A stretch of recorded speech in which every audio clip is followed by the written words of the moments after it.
1-ാം അധ്യായം 29-30 വാക്യങ്ങളാണ്. ഞാനത് വായിക്കുകയാണ്.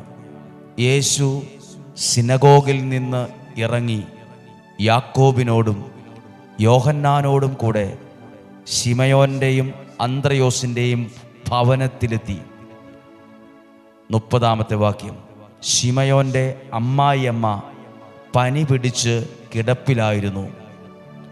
അവളുടെ കാര്യം അവർ അവനോട് പറഞ്ഞു. ഇങ്ങനെയൊരു സങ്കടത്തിലാണ്, രോഗാവസ്ഥയിലാണ്. ആ ഒരവസ്ഥയാണ് പറഞ്ഞത്.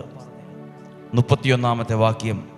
ആ അവസ്ഥ പറഞ്ഞപ്പോൾ അവൻ അടുത്തു ചെന്ന് അവളെ കൈക്ക് പിടിച്ച് എഴുന്നേൽപ്പിച്ചു.